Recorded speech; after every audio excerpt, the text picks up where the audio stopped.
Welcome to the wild and mysterious world of rockhounding.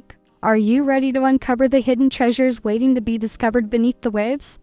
Join me as we embark on an epic adventure exploring the stunning Oregon coast and unraveling the secrets of rockhounding. Stay tuned because this is just the tip of the iceberg. In my Rockhounding 101 tutorial, I'll reveal everything that you need to know to get started. From identifying valuable gems to finding the best spots, I'll guide you every step of the way. So be sure to like, follow, and fave as we reveal all the best spots the Oregon coast has to offer. So grab your tools and get ready to dive into the captivating world of rockhounding. Hey everybody, my name is Renee. Welcome to my channel, Pacific Northwest Hidden Gems. And today we are going to cover Rockhounding 101. So this is for beginners, enthusiasts. I am brand spanking new to this hobby, and I'll tell you what, it is addictive. So be careful, but we're going to cover this together. There's a lot of steps involved, so hang in there and let's get started. All right, first things first, you're going to need rocks, obviously.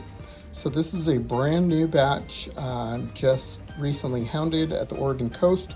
I will be putting more content. If you follow my TikTok page, which is at Oregon Coast, you'll find more information there on where to hound.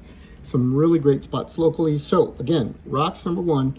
Number two, you will need a tumbling kit, which includes grit. This is stage 1 grit, stage 2 grit, stage 3 grit, stage 4 grit. And then of course, this is called a rock tumbling media. It can be found in the form of plastic or ceramic. A lot of the research that I've done indicates that ceramic is the way to go.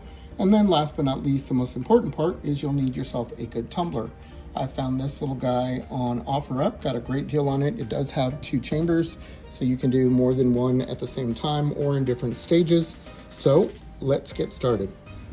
Okay guys, so welcome back. First step, I took all of my rocks, dropped them in a colander.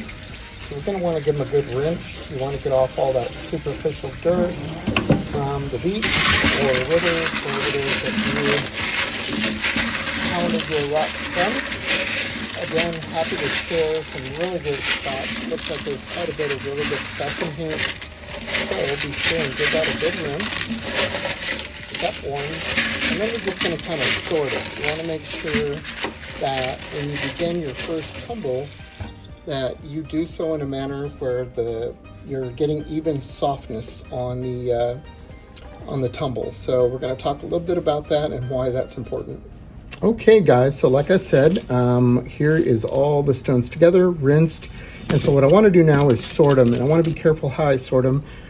There is something called the Mohs hardness scale, and what it is basically a hardness scale from as high as diamond, which is a 10, topaz, quartz, all the way down to fluorite and talc, which is the lowest. And so you want to be careful when you are tumbling your stones that you don't mix too hard with too soft, so on and so forth. So you want to make sure you get an even keel balance. That way your stones remain in good condition and they'll help each other in terms of the spinning process to smooth better. Again, I'm no expert. I'm kind of learning along the way, and that's half the fun here. So those of you that are experienced, that have some seasonality in rockhounding and smoothing stones, please add some value in the comments. Talk about your experience and your recommendations.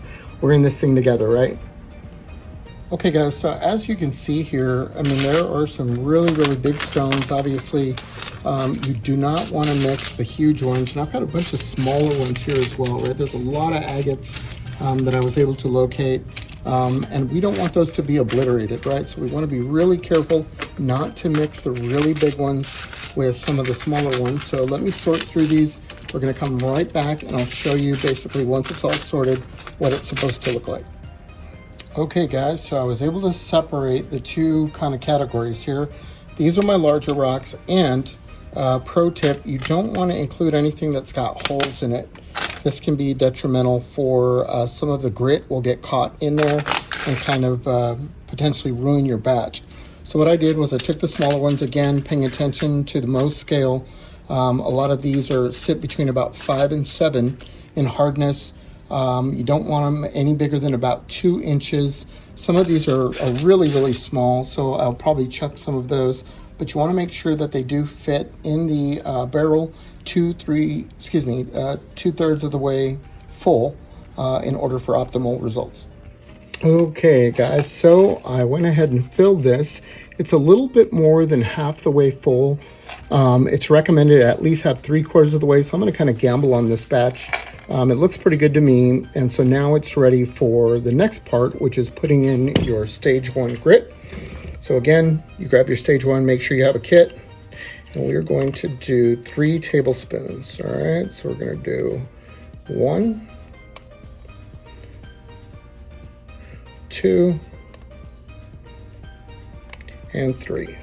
Technically, you're supposed to wear a mask, like I said in the a previous video, or a post, excuse me. Safety first. I completely forgot and just noticed as that kind of smoke is bellowing up there. So safety first, guys. Please make sure that you're wearing a mask or safety apparatus of some sort. Then you want to take water and fill it just above. Let me show you here. I want to make sure that it's filled just above the line there of the last stone. So this is probably a little bit too much water, but again, it's a first batch. We're going to check it out and see how it turns out. So now we're going to seal it up really, really good and pop it on the tumbler. Okay guys, so after our grit is placed in there, again, this is optional. The research that I've done said there's pretty good results. So I'm going to put 2 tablespoons of the ceramic, whoop, I was bouncing all over the place there, rock tumbler media. So here comes a little, there's number 2. All right, it's ready to seal up. Again, just for reference, the seal does have an O-ring, which keeps the suction in place really, really well. So I want to make sure that that is firmly put in there. We're going to want to run it a little bit and then test it, just make sure it's not leaking and make sure it's sealed tight with that nut and bolt. Okay guys, last but not least is now it's sealed nice and tight. You want to make sure that you pop that on your tumbler. Give it about 30 seconds. That way you can double check it for leaks. So you certainly don't want to deal with that mess by any means. But you're going to keep it running for 7 days. We'll come back and check it. I want to thank you guys for hanging in there with me. And yes, I am coming to you live from my stove.